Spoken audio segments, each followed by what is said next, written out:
You ever notice how the cops, they always take forever to come until you're the suspect?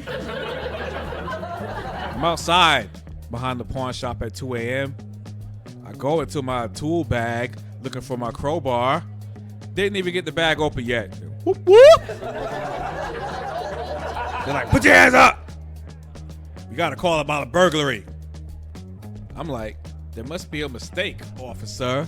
You must be looking for someone else, you see, because I just started doing this. I went to church last week. I heard they had a brand new $15,000 piano. It was a nice piano, but that shit was heavy. It was like 3 a.m. before I finally got it out the door. So there I was, behind the church, 3 a.m., $15,000 piano, all of a sudden, whoop, whoop. I just sat down and started playing it. So after that incident, I hit the road. I was with my boy, he's from London. We're at a gas station in Wyoming. Where they usually have the bubble gum and the candy in front of the register. These motherfuckers had ammo. My boy was like, what in the bloody hell? We could never have this in London. I was defiant. I said, fuck that. I'm going to London and I'm about to exercise my Second Amendment rights guaranteed to me under the United States Constitution in England. But I wanted to test it first. I'm in Heathrow and I told him I may or may not have my 45 with me. Yes, I met the Bobbies. He didn't even have a gun. He just had a stick. He beat the shit out my ass. They knew I wouldn't file a report because they knew my American arrogance wouldn't let me admit that I got my ass beat by Mr. Bean. I almost didn't even come back here tonight. Because I shouldn't even be up here. Because I'm a wanted man. I'm trying to avoid prison. I got a 3-letter government agency after me, the IRS. And I'll be getting these calls saying, we can help you with your IRS debt.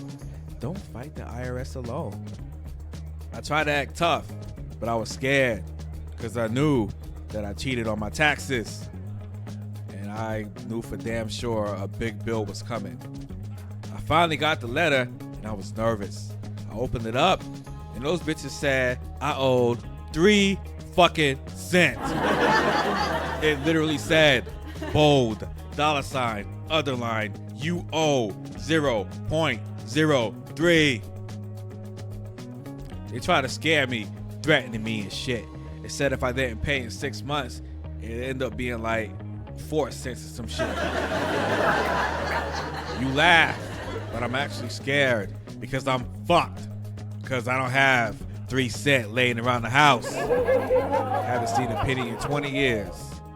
I will owe that until the day I die. Speaking of dying, I imagine, if I live long enough, one day I will, eventually die.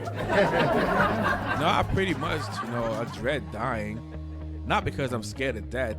I'm just not looking forward to my funeral. I'm insecure. I don't like people looking at me. Old people at the funeral, the death experts, like to critique the body, watching me in my casket from the on-deck circle. They were like, They done fucked this hairline up. The other one be like, nah, they didn't do that bad.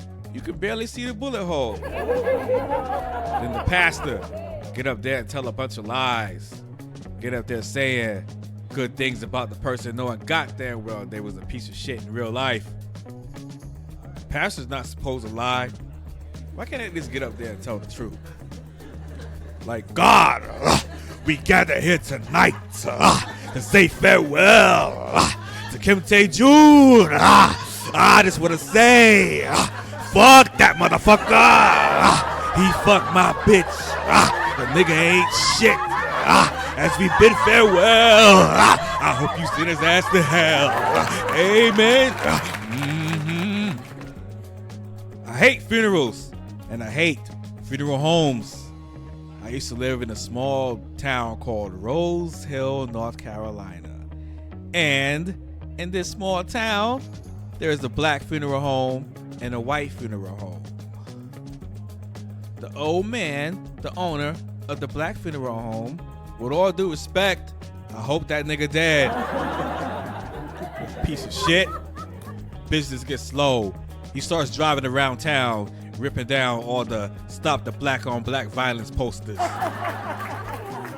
He be driving around instigating. I know it's him, cause he doesn't even have a car. He just drives that goddamn hearse everywhere. He looked me up and down one day like he was sizing me up for a casket. Since then, my sole purpose in this life was to outlive that motherfucker. I'll never go to that funeral home, even if I was dead. KimTaeJun is wanted by everybody, dead or alive.